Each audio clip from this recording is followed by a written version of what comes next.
"Hey, Russell, you got it covered this morning. Must be nice to be retired from production." So after, a gazillion years of doing production, you guys all know that Tom has built a really nice network here. So he sent me a picture of him at the golf course, making sure I had everything covered, which of course we do. So good for him. I know he spends a lot of time skiing and playing golf. So good for Tom Dave. Yeah. Oh yeah. Yeah, I'm Yeah. sure he's going to call it networking today. That Whatever. being, yeah, that being said, let me take a second to introduce our guest today, who I have known for 33, 34 years now. Yeah. So Yeah. I was pretty wet behind the ears just You're a in baby. college. I was a baby. In college, I had just got done working at a title company in the plant, and had an opportunity to work for this amazing group where Alexis was absolutely the brains of the operation. No offense to the other folks that were there. You mean But my she had, ex? This she is had no already had, surprise. Yeah. yeah, it was funny because I was kind of in sales basically. And Yeah. every time I was calling somebody, they'd be like, "Oh, do you have Alexis's list?" And Alexis had compiled a pretty nice list of asset managers, both in the commercial and residential space, and they really wanted to connect with Alexis. And that back in the day, believe it or not, the company she owned was called Daily Default Info Service, and we would publish notice of defaults, notice of trustee sales, and REOs, and we had one of those dot matrix printers, and we would fold and stuff them in the mailroom and mail them out to everybody daily. That was the Daily Default Info That Service. was the precursor to foreclosures.com. Yeah, it was print. Yeah. It was Yeah, crazy. yeah, I mean, the technology that, we have now, we're so spoiled. was so spoiled. And then Yeah. we faxed some people, right? There was some Yeah. faxes going Fax, out and then and we had bulletin board. Yeah. bulletin board, Dot and then matrix printer with the 3-ply paper, and the person who got the bottom sheet would call me and say, "What do I have to do to get the top sheet?" yeah, back in the day. And then Yeah. Alexis, if you read the bio again, I could spend the next 20 minutes talking about everything that she's done in real estate, but she just gets it. She understands how to control, essentially every real estate deal. Broke into commercial real estate in the 80s when women were absolutely not allowed to be in commercial real estate, and she flourished all the way till today. She's still my mentor. She's amazing. I'm learning from her each and every day, and it's just an absolute pleasure to introduce her today. And she's going to teach you how to control, real estate itself and your income, and Lord only knows what else. Yeah. She's absolutely Yeah. amazing. So I with mean, that, Alexis, I'll be quiet. All yeah, you. no, I was going to say, and the thing I want to just say, I don't need to talk about my bio, but there is one little piece that I think is really funny in all of this. So I met you back when it was a dot matrix kind of printing situation, and we were selling out these newsletters, and you were in sales. And I met Tom in 92 when him and his partner, Christian Rooney, came into my office for my hands-on training to become foreclosure investors. And Christian Rooney went on to buy a huge portfolio and sell it and retire. And Tom went the brokerage route. So known everybody a very long time. I'm probably going to know a lot of people on this call today as I look through and see a lot of familiar faces. And I reconnected with Russ, and I don't even remember, Russ, how we kind of got reconnected, but somehow we did. I don't know, maybe it was a party or something. And he was like, "Hey, why don't you come with me to this mastermind up at EXP?" And I'm like, "Okay, sure. Do not try to push me to go to EXP." So let me just put that right out there.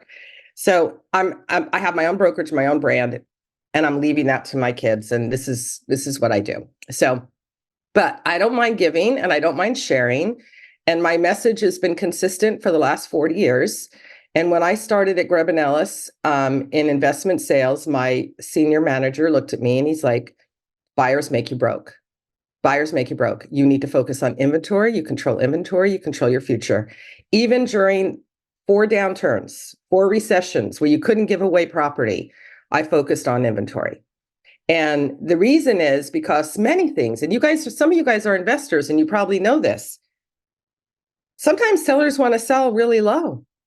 And guess what? You're in the business of real estate. Are you here to make 6%, or are you here to make financial decisions that affect your family? So you want to put yourself in a position, if you're talking to property owners all day long, and that's all you do. I mean, I'm sorry, I have buyers, but they're like second in my sphere of things to think about. if you focus on sellers all day long, there will always be a seller who needs cash more than their house. There'll always be opportunities for you to buy, whether you buy to flip or you buy to hold, whatever you do, there'll always be opportunities for you. There'll be opportunities for your investors. I've made a tremendous business working with just investors. I've got like 3,000 investors in my database who are always yanking on my chain to bring them deals. And so we're able, as we go to homeowners and we talk to them, we're able to offer them a variety of options. Now, I'm going to say stuff right now. I'm pretty candid because, I can be, right? Been around a while. I don't really care. Some people push Open Door as an option for their clients, which I think is a major fail. I don't know. Have any of you guys done this? Have any of you guys tried Open Door, got your clients an offer from Open Door, and then got the surprise after they did the video walkthrough and they knocked another 30K off or another 50K off? Has anyone done this? I don't know. You guys allowed to unmute? I've done OfferPad and had that experience. OfferPad? Yeah. Yeah. I mean, the thing that I'm finding is it's kind of a bait and switch. Like they send out these things and your client says, oh, I just don't want to list it. I'm just going to take this offer right now. And, most agents just don't have the capacity to know what to do with that. They're like, okay, well, let me call Open Door and see if I can get a commission. No, you need to build a Rolodex of investors. So it's kind of like it's a two-pronged business plan. The plan number one is get control of inventory, and I'll talk about how I do that. And plan number two is get yourself well known in the investor community so that you can offer, when you go to a homeowner, you can offer, of course, I'm a realtor and I can help you get your house on the market. Of course, I have a concierge service to help you clean and paint and get everything in tip-top shape for you. Of course, I have those things. But I can also write you an offer personally to buy your property. Or if you'd like, I can take it out to my investors and see what kind of offers we get from them. And then you can make a decision on what you want to do. Do you want to take the offer? Do you want to go on the MLS as is? Or do you want to go concierge and get it fixed up? I offer those services on every call. And you would be surprised how many times they say, I don't want to put it on the MLS. I know I'm going to make more money. I don't want to fix it up. I don't want to deal with it. So, do you have an offer? Would you buy my house? Oh, okay, just give me an offer. Or you have investors? Okay, bring me an offer. Don't give it to Open Door. They're going to lowball them every time. Every time my investors' offers are better. And then we're transparent. They're true offers. Like, oh, they've walked the house and they've said this is what they'll pay for it. And this is what they'll give you. And this is like, oftentimes it's a non-contingent or a very short contingent offer. So if you have those guys in your pocket, when you're doing your listing pitches, your life is a hell of a lot easier. Okay. So I started a meetup. How many of you guys go to meetups? And I hope you guys are all going to meetups, like investment clubs, everybody. I started a meetup. Now, granted, I'm on a little pause right now because I'm going to law school. I just decided, what the hell? I'm 60 years old. I might as well go to law school.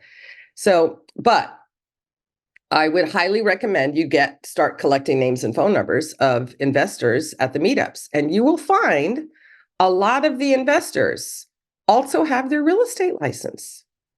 I mean, this is not an epiphany. My thing is you want to eventually graduate from being at just 100% brokerage into becoming an investor.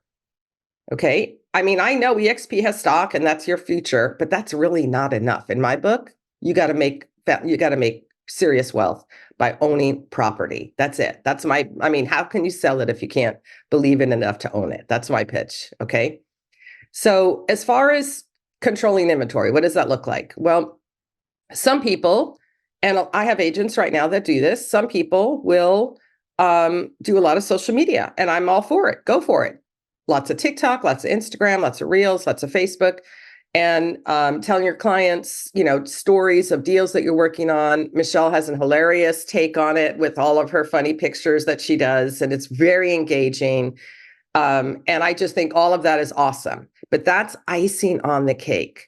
The foundation of your business has to be prospecting sellers directly, whether you do it through direct mail, email, phone call, DM, texting. I do not care how you door knock. I do not care how you do it. Pick your poison. Okay. But you have to be in direct contact with property owners. Now, I'm going to just take a little roll call in here and ask how many people in here are doing any kind of database work, meaning title companies pulling lists, you're buying lists, you're using services. and you're not, I don't mean like targeting expireds and FSBOs. Everybody does that. I'm talking about true off market, like not a FSBO, not an expired, just farming your neighborhood. You guys all doing it? Yes, I'm assuming that's a yes. Okay. How many of you using Property Radar? Foreclosure Radar? Not that many hands. Okay. Let's start there. When I started foreclosures.com, it was because the internet started. Okay. My husband came in and said, I bought foreclosures.com URL. And I yelled at him and said, why didn't you buy the 800 number? Okay. So that's how smart I was at the time, because I didn't realize the internet was going to be a thing. But because we were print, fax, bulletin board. Okay. And when I started that, it was with the same data that I'm using right now with Property Radar. It was the notice of defaults, notice of trustee sales, trustees' deeds when they get recorded back to the bank. And I was using that data all the way back to when I started at Grubb & Ellis. When the very first day, I just started calling on the NODs and having to go to the library to find phone numbers. Okay, just everything was just harder, but it was the same idea. I was calling distressed property owners, seeing if they were interested in selling. Fast forward through today, you have Property Radar. Property Radar is not owned by me. It's owned by another guy who's a really smart guy, and I think he did an awesome job with it. Property Radar then became Foreclosure Radar. And the difference is Property Radar has national database of property.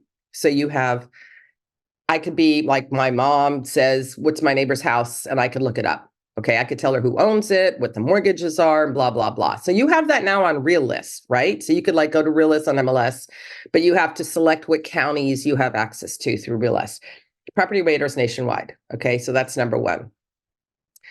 Number two, Property Radar tracks all of the NODs and notice of sales and trustees' deeds.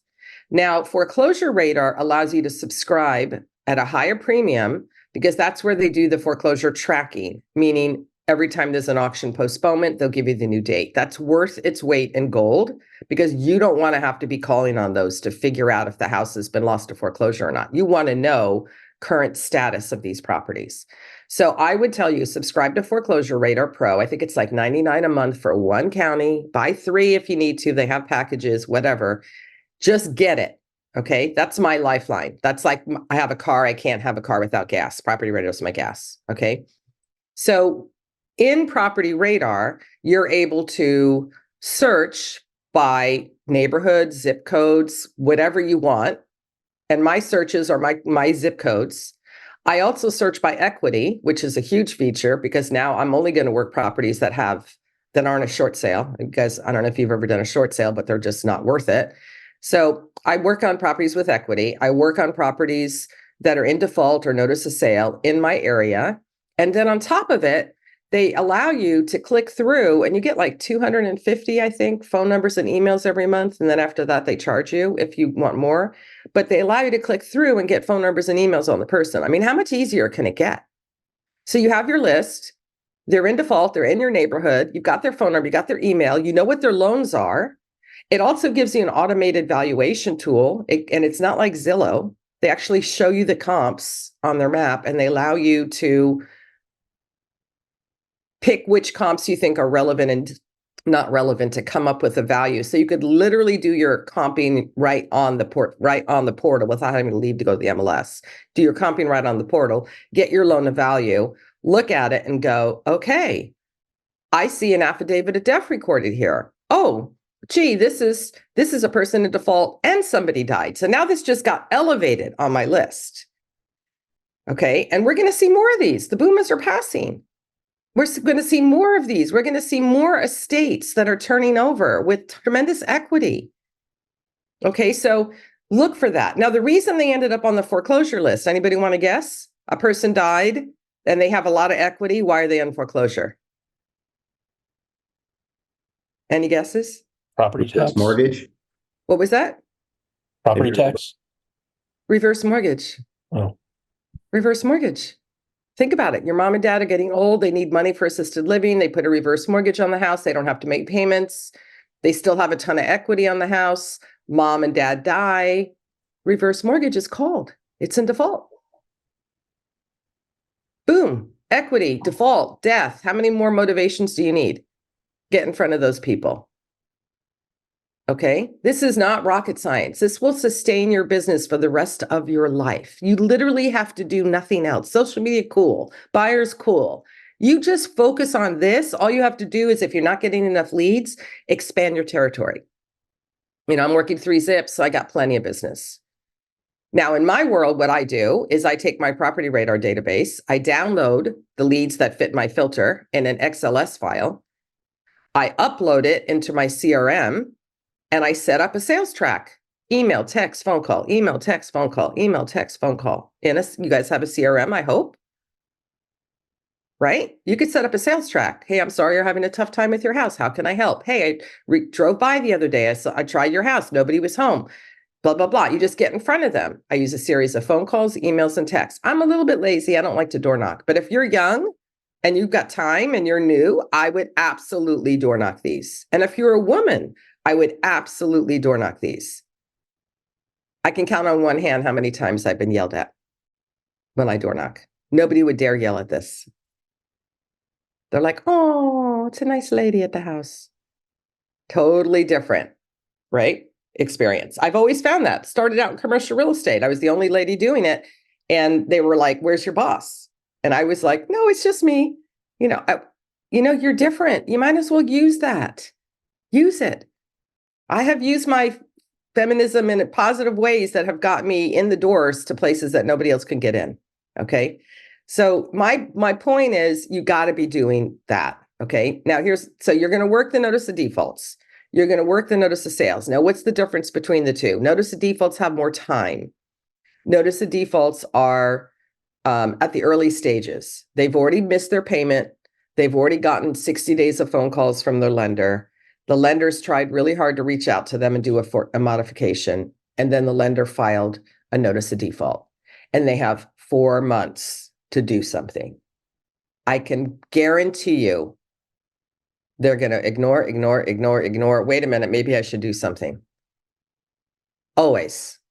It's always been the same. So I've had people ask me, Alexis, do you time it? Do you try to just catch them at the end? Well, you could try that. There's probably somebody better than you who's already called them early on and has built a relationship contacting them repeatedly over the period of time. So when it's time for them to make a decision, they go to the guy they've been talking to, not the first call they just got from you. So you kind of have to start this at the beginning. People rarely decide to sell their house the minute the NOD is filed. Almost all cases, it's, I'm going to work it out. Mom's going to help me. I'm going to get another job. I'm going to get a roommate. I'm gonna. Okay. So in all cases, they're going to try something. And then you just have to follow up. So I do these sales tracks to check in with them. Every month I'm calling them, emailing them, texting them to stay on top of them. And so the key is the consistency of being in front of these people will eventually, when they make the decision that they have to do something, then they'll listen to you when you say, I have 4 options. I can write an offer right now and buy your house, get it over with. I can send it to my investors and see what they think and bring you some offers. There'll be a brokerage commission on that. I can list it as is on the MLS, or I can do a concierge and get it all fixed up and put it on the MLS. What do you want to do? Pick your poison. Okay. It's not really a sale. It's more of a lay down at this point because they've already decided they're going to lose their house. They have to sell. Okay. So the thing about this is these are the ones that make your life like you're really truly helping somebody and you're giving them money. Because if they do nothing, what is the alternative? It goes to auction. Trusty salesperson buys it at the sale. Very little overbid because there's usually collusion. Owner gets nothing. So you have to be really forthright with them about this. It's in your best interest to do something. Has anybody in here tried to talk to the notice of defaults and notice of sale leads? Have you? Russell, why don't you tell them some of the objections you've heard? The main one that I get is it's already taken care of. Right. And I always say, hey, listen, I really appreciate that. I'm in foreclosure real estate. My only goal is to keep you from losing your house to the bank. Mm-hmm. If it was already taken care of, I would see a release. And I'm looking right now and I see no release. Perfect. If they don't have a release, then they file a notice of trustee sale. They're going to sell your house at the courthouse steps in 3 weeks. Are you sure that you have it taken care of? And then Alexis, last year before Easter on Friday, right? Monday's a holiday. I knock on this guy's door. He's losing his house on Tuesday. So Monday's a holiday. So this is it. It's Friday, essentially. Right. So I said, hey, listen, my name's Russell. I don't want you to lose your house to the bank. I've been helping people in foreclosure real estate for 30 years. He's like, it's all taken care of. Great. I gave him the explanation I just told you, like, hey, there's no release. Right. As soon as I was done, he goes, yeah, you're right. I'm losing it on Tuesday. I was like, why did you tell me 8 seconds ago that you had it all taken care of? And then I said, well, listen, they should have sent you loan modification paperwork. He's like, yeah, they did, but my printer's broke. He just didn't. He just dropped the ball. Dropped the ball, right? We saved his house for him. He lives in it now. He's over here. What was the mechanism? So you called the lender and said, give me a month? What was the? Yeah. So we called the lender that morning and I said, hey, COVID caused problems for him, which was still working a year ago.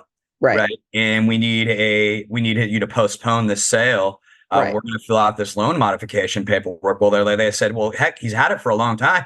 I'm going to say, yeah, his printer was broke. We're going to the office right now. We're going to send it to you today. So we helped him process the paperwork for his loan mod. He's happy as can be. He's been there over a year. We didn't make any money on that one, Alexis, but I have so many. Like we just saved another guy's house, same reverse mortgage, problem with the probate. And they didn't get the probate filed in time. So we saved his house the day of the sale. We helped him reinstate. And that's when the people get like agents are like, what do I do? The auction's in a week. Are we out of time? I'm like, you're never out of time. No, you just never have to ask. Okay. Yeah, we made 40 grand in 5 weeks, Alexis. By the way, there's 2 questions when you're ready. Yeah. Say that again. There's 2 questions in the chat box when you're ready. Oh, okay. Yeah. I'll look at that. I haven't looked at it yet. Yeah, I'll read them to you when you're ready. Just let me know. Okay. So I want to go back now and say, what was the mechanism you used to get the lender to give you time? Okay. So when you finally engage the seller, if you're up against the wall and you realize there's no way I can perform because auction's in 3 days or whatever, I need to get time. You have to ask permission because it's the lender's decision whether they postpone or they don't postpone. Okay. So you have to ask permission. And so the way I ask for permission, similar to what you did, you can't always say what's COVID. You can't use that excuse. So what I'll say is look, the seller dropped the ball. He screwed up. He didn't have somebody like me helping him. I'm here now. I'm a professional. This is my experience. I will get it done. And I ask nicely, would you give me a month? And if they say no problem. Next call on my Rolodex is the bankruptcy attorney I work with. He's going to immediately file. And then it's quiet. Okay, we'll give you a month. They don't want you to file bankruptcy. They don't want to because that's going to increase their legal fees and their time. So they have to trust you are able to perform. They're going to look to you because you're going to tell them, my client's a mess up. Okay, don't look at him. He doesn't know what he's doing. He's listening to me now. And I'm going to perform. Okay. And so then I do have a bankruptcy attorney I use, and we will file if we need the time to get it done. Okay, so that's not a scary thing. It's just a tool. I just don't want to have my client write a check for $2,500 to do that, right? So that's just a tool. Okay, so go ahead, Russell. What are the questions? The first question is, how is Property Radar any better than me using my title company? Your title company doesn't do what Property Radar does. They don't call the trustees every morning and get postponements. 100%. You're going to get a list of notice of sales and you're going to say, give me all notice of sales. And they're going to get cool. And they're going to give you a list of all notice of sales. And then you personally have to get your butt on the phone every day and call and find out what the status is of those sales. Yeah, I totally agree. I think it's like a carrier pigeon versus a Ferrari. I just can't even imagine having it without having it. 100%. Second question. I could sort every morning. I could sort and see what's coming up next week. And I know who's I better get on this one. Yeah, it's all Property Radar is awesome. I'm on it every single day. Not only that, even if you don't want to do foreclosure real estate, Alexis, you and I both know there's so much amazing data in there. Right. Like the affidavit of death. I could search affidavit of death on Property Radar. I could pull up everybody who's had somebody die in the last year. How valuable is that? Yeah, we even did one where we've had one affidavit of death in the last 10 years and another one in the last 6 months. Right, because usually that means husband died first, or then wife, and now they have second to die. Something. Yeah. So it's pretty amazing. You can do all kinds of stuff. Don't be cheap on this stuff. I get so annoyed when people get cheap with their data. Don't be cheap here. This is not where you get cheap. I even had somebody that called me that wanted to sell and they didn't understand they didn't have enough equity to even sell. I'm like, you're going to bring 25,000 to closing? Oh, Like, explaining that they've already, my Yeah. line is you've already sold your house, honey. When you took out all those loans and put money in your pocket, that was your payday. that was your payday, 100%. Yeah, you're Second done now. question is, do you think mailing letters is effective to these? Yeah, I'm not a mailer, but you know who is? What's her name? Oh, you're a mailer? I mail, and I'll tell I didn't you, know. it's twice as effective if you mail then call. Yeah. Yeah, I'm so like trying to remember. My God, how did I forget her name? I just spoke to her like 2 days I ago. will be more Alma. than Alma. She's a farm mailer, amazing farm mailer. Well, I've met with her and I've coached her. So she's doing the property radar and Tommy's following up on all of it. They're mailing to the NODs and the NOTSs. You are so amazing. Are they doing a one-step She's program? already closed stuff. Yeah. What's that? Yeah, she's amazing. She's amazing. She bought the machine to fold and everything. I saw it. I know. I'm like, you do that, girl.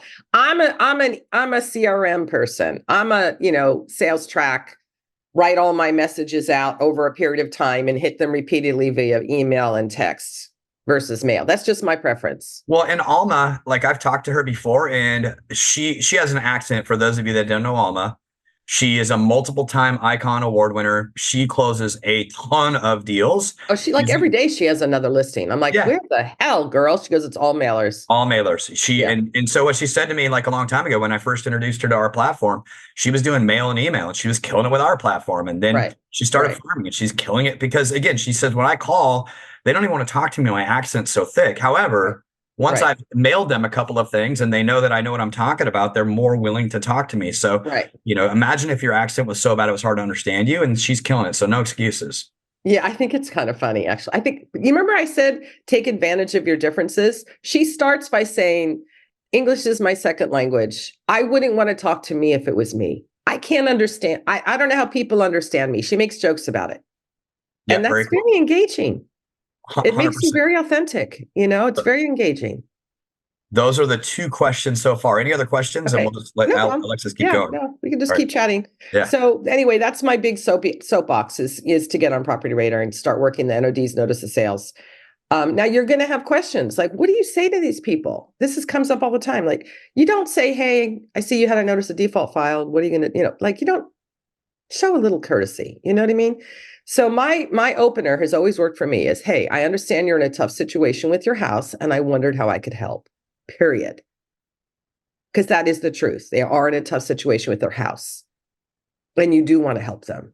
And Russell mentioned that sometimes you help them and you don't get paid. Sometimes it's just sitting down with them and talking to them about the process and saying, you know what, let's fill out those loan modification papers, send them into your bank. Let's see. Because the way I look at it is the owner has options and they have a various amount of doors that they need to go through. Okay, door number one is talk to your lender. Figure out if you can keep your house with your current lender. That's the path of least resistance. Let's go down that door. When that door gets shut, it usually gets shut because they're not working and they have no income and the lender goes, why am I giving you time? You have no ability to pay. You're not going to send them to your lender to get approved for a refi if they have no income. Right? So it makes sense to find out if they're working or not, because that's going to help you understand how fast this thing's going to go down. If they're working and they're underemployed or they have less income or they had a medical emergency or they had some kind of situation where their income isn't able to keep up with the payments, they're probably a high likelihood going to get some kind of modification and some kind of pass from their lender, and they're probably not going to sell. Not saying they won't. I'm just giving you kind of like gauges to figure out who your hot leads are and who your cold leads are. Okay. So I got to find out right away. Are you working? Are you working? What do you do for work? How are you paying the bills? Okay. So you got to find that out. That's going to help you decide which way you're going to go. So now you start with the loan mod. They get it and they're fine. You say, good luck to you. If you ever need anything, let me know. The lender will record a release or a canceled notice of default, which is what Russell was talking about. And that's going to tell the world that the loan is no longer in foreclosure. And now it's at current status, and they'll probably have a loan modification agreement recorded also. And now you'll see those and you'll go, oh, I get it. So that guy saved his house. Okay. So that's fine. Okay. Certain amount of them are going to save their houses. That's just the way it's going to be.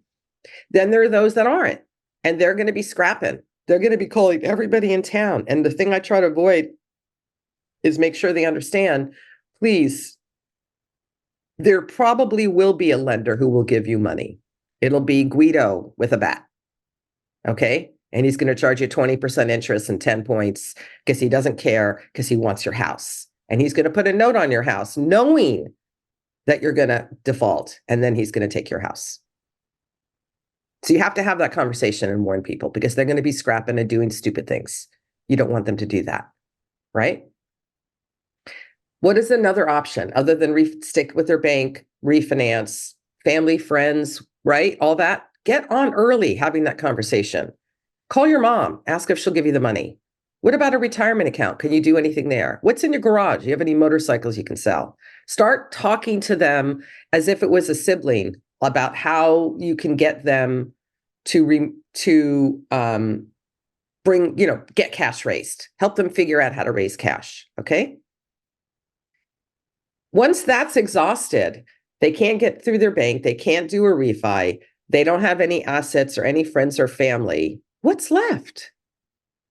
They have to sell, but they may not want to hear it. They may, give me more time. I'm going to work on my mom some more. Give me more time. Remember I said 4 months, it goes like this really fast until it's like that. Okay. So it's like, you got to keep them going. I like to give people what I call a red button day on the calendar. So if the auction is in 3 weeks, like 1 week before the auction is a red button day. There's no more, give me time. There's no more. We're moving forward at this point. You got to give them a deadline. You got to set a boundary to give them a deadline. Okay. And that way they know, you're right, Alexis, I don't have any more time. Even then, you're probably going to have to ask them an extension, because 1 week's not a lot, because you got to get payoff demands. You got to get title insurance, get everybody signed. Sometimes people are out of state. You got to deal with mobile notaries. I mean, you know how it goes. 1 week sometimes doesn't cut it. So you may have to ask postponement, but that's okay. You'll probably get it. Very rarely have I ever not gotten one, especially when I get involved and I say, like, look, here's who I am. This is what I do. This is how much time I need. 2 weeks. I'll get it done. Okay. So that's it. The only objection left that's going to come up, very rarely, I shouldn't say that. I shouldn't say the only objection. Sometimes you get people who are apathetic and they don't care and they're just going to let it go to auction. And they're like, if you want it, go buy it at the sale. I don't care. That's really rare though. But you run into that when you have like adversarial divorce situations where the husband's like, F you to the wife, let it go to auction. Okay. That does happen. The last objection you're going to run into is bankruptcy. And I bring this up cautiously because bankruptcy is a tool. It should be used to buy time. Bankruptcy is not always the right tool for the client. And when it's not the right tool is when they have no job, they have no ability to pay a mortgage, they don't want to sell, and they file a Chapter 11 trying to force bankruptcy and force the lender into a payment plan so they can keep the house. Now, bankruptcy works slowly. The process works slowly. Eventually, you got to believe the lender on the other side is going to be screaming, why are we talking about a payment plan with this guy who has no job? Like, this is ridiculous. Eventually, the trustee will say, no, you're not going to get to keep your house. We're not going to do a payment plan. And we're going to let the lender remove the house from bankruptcy and go to sale. That period from the time he files to the period till he says no can happen in 30 to 60 days. Okay. So sometimes owners will throw that carrot in there and they'll file that bankruptcy thinking they're going to get to keep the house. And I have to explain to them, all you've done is put a Band-Aid on a dam that's about to break, and it's still going to break. All you've done is buy a month or two. I'm glad you paid your attorney $3,000, but all you got was a couple months out of it. Okay. So it's not going to be lasting. Okay. Where bankruptcy makes sense for a long-term plan is if you've got a person who's employed and has income and the lender refused a loan mod. Then you know what? You need to file bankruptcy and force it through the trustee to get a payment plan in place, because they're just not being reasonable. And you could win in that one. The client will win to be able to keep the house. Okay. So again, it's knowing these nuances and then counseling them on what to do is what's important. Another thing, you can never charge for your time. You can never charge for saving their house. Okay. There's actually civil codes relating to that. Mortgage consulting is strictly prohibited. You have to have a bond. It's not worth it. Don't do it. Okay. It's just free service or it's a deal. That's how you have to look at it. Free service or a deal. Like like Russ said, sometimes you help them and they don't get money out of it. You got that good karma going, and maybe down the road when it's time, they'll think of you. But then it's worth it for all the others that you do close a deal. Alexis, I will tell you, I have sold so many houses of people where I've saved their house, and they are my best referrals because you helped them for free. And they didn't trust anybody. Right. They took a big chance trusting you. You actually saved their house. They're living in it, and you didn't charge them anything. Right. I have this lady, Linda. I saved her house. She sent me 2 different listings, which is amazing. I have a lady named Ruth. I saved her house like 3 years ago when her husband passed away. Yeah. She sold that house and then another house through me. So they are the most loyal people. So even though you're working for free, never feel bad about it. Never. It's great karma. I love helping people save their houses. And not all the time, but a lot of times they refer you people and that's what I tell them. I say, hey, listen, I just helped you save your house. Exactly what I told you. I didn't charge you a penny. The only way I make money is if I sell homes. So if you ever decide to sell, or if you know somebody that's looking to sell, I would really appreciate it if you would refer them to me. That's what pretty clean deal. Yeah. Now, so I mentioned property radar is my main thing. Like I'm telling you guys, I'm going back to 4 down cycles. Okay. I've seen 4 down cycles. The first one I saw was in 1986 when they passed the Tax Reform Act. And that one was where Reagan said, no more taking your losses on, no more taking depreciation on your buildings cannot be used against your active ordinary income. So doctors and lawyers who owned apartment buildings that were losing money, they didn't care about it because they had accelerated depreciation. They were using that loss against their $300,000 salary and paying no tax. Okay. So that little gimmick went away. And when that went away, all the syndicators started handing back the keys. Okay.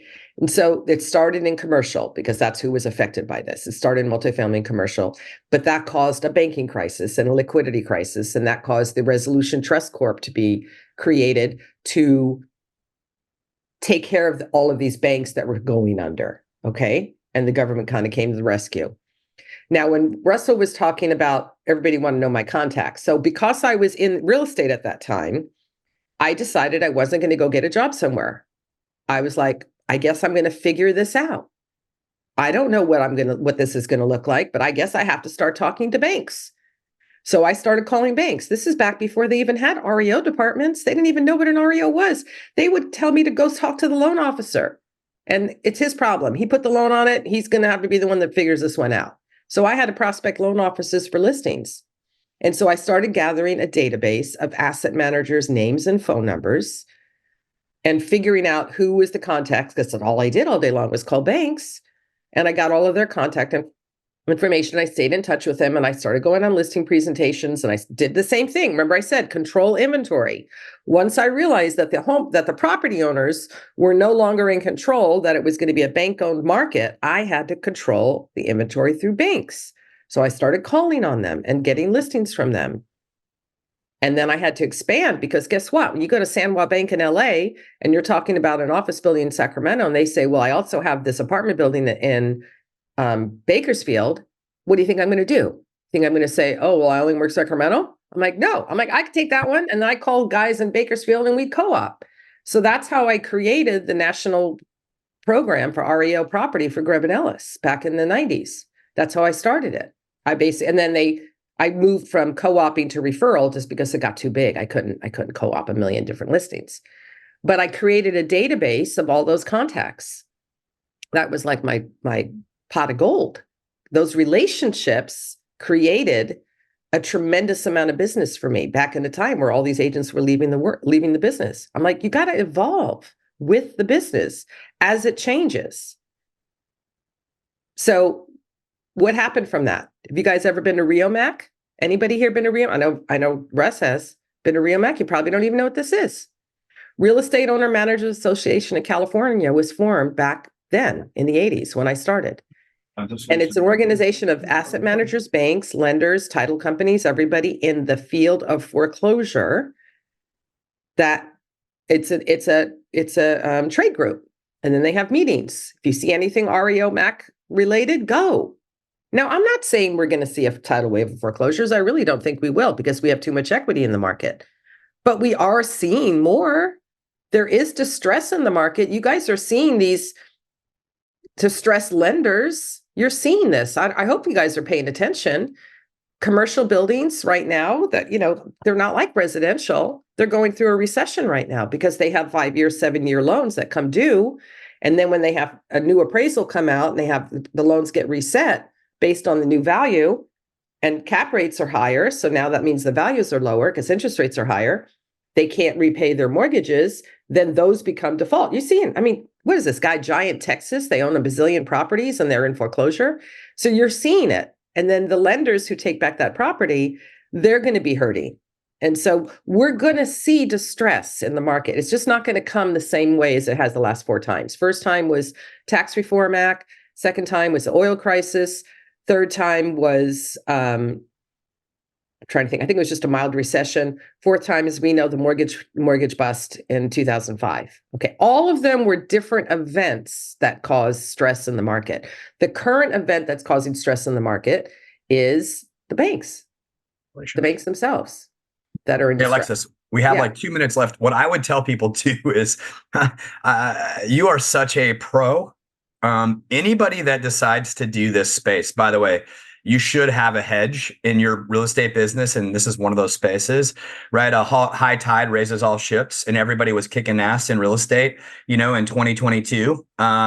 Now it's a little harder, right? And this this is one of those recession-proof things where when the market starts to slow down, I'm part of NRBA and NADP. I'm going to the NRBA conference next week. Are you going to be there next week? Mm-hmm. Yeah. All right. I'll see you in Vegas. Yeah. The 60-day lates are at an all-time high, right? There's distress in the market. Oh, it's crazy. What I will tell you guys, if you get a property and you've knocked on a door and somebody needs help and they're in those last 2 or 3 days, please call me or Alexis. It's a way more. Or even if you just don't know what to do. Call me or Alexis. It's way more complicated. You just don't know what to do. Yeah, Alexis, you made it sound so easy. Oh, they'll fix it. You and I know every trick known to man. If you have a real estate license and you've offered to help somebody and they're 2 or 3 days from losing their house, A, first of all, don't promise them anything. And then B, please take myself or Alexis as a partner. I will charge you $0 and we will do everything that we can to help them save the house. So I'll put my number in there, and then if Alexis, just feel free to put my contact out there. And I can go on forever, but I brought up the distress just because I want everybody to understand that nobody can predict upturns or downturns. All we can do is be prepared. And if you control distressed inventory, you will always win. 100%. Perfect. I'll share your information on our Atomic Habits webpage if you're cool with that. Yeah, of course. Yeah. And then thank you everybody for coming to Atomic Habits on Wednesday. And Alexis could talk for 4 more hours and it would be cool. I know. By the way, everybody's asking for a copy of the recording. It's going to be on our Facebook page. And then, of course, we'll send it to you directly if you need it. Alexis, I appreciate you and I thank you so much. What an awesome session. Anybody have 1 or 2 last questions before we go? I see 18 or 19 questions. Oh my God. I tried to get you the questions. You want to scan through and see if there's anything that's important? I've been watching it. I don't think they were asking for your contact info, and I don't think there was. Thank you, Alexis. Yeah. Good to see you. You're welcome, Matt. Yeah, Property Radar, everybody. That is the answer. They have such good data. Property Radar. I use it every single day, and it is amazing. So, all right. We'll appreciate everybody. Thank you, guys. Okay. Talk to you later. Have a great day. Bye, guys. Bye-bye.